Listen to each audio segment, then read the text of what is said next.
Hello, hello, hello. Guys, I'm so excited about this tutorial today.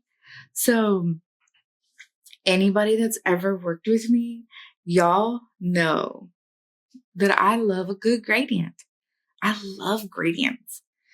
And what brought this up was last week I was working on just kind of like refreshing my designs and like my banners and stuff like that. And I was like, oh, I want to put some like gradients in my stuff because of course I love a good gradient. So look, I'm just here in Behance, just showing, look at all these beautiful gradients. Look how they just smoothly work together.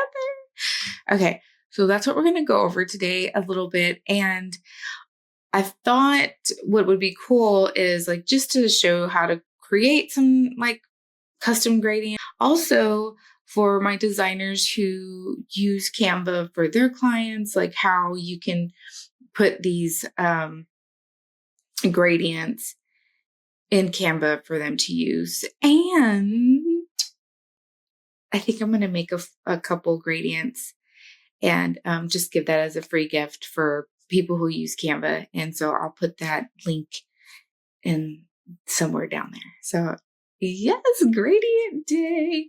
We might have to do more gradient days because I love gradients.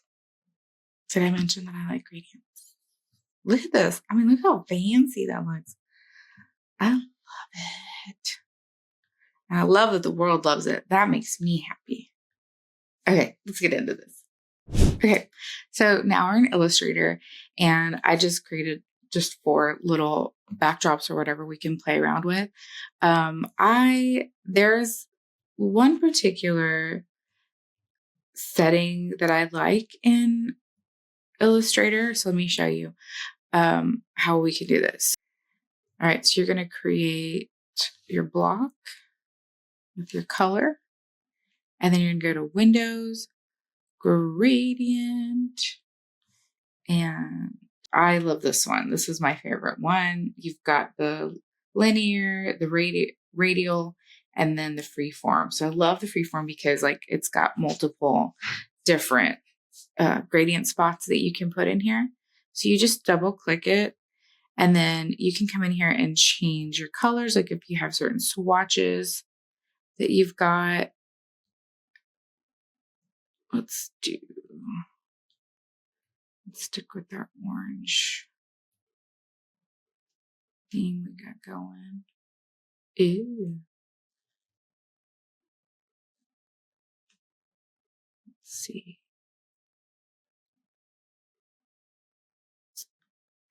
Okay, we'll just play with some of these. All right, and so we picked our colors, and now you can move these around and push like the gradient to wherever you want, like the light, or it looks like light, but and you can make them bigger, smaller. How cool is this, right? This is one of my favorite ones. You can actually, and then you can right click and add a new one. I mean, you can have as many as you want in here.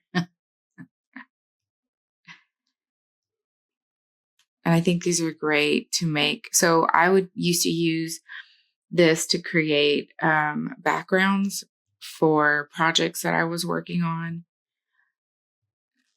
And so I'd come in here, make a few backgrounds, and then just like set them up, like have them ready for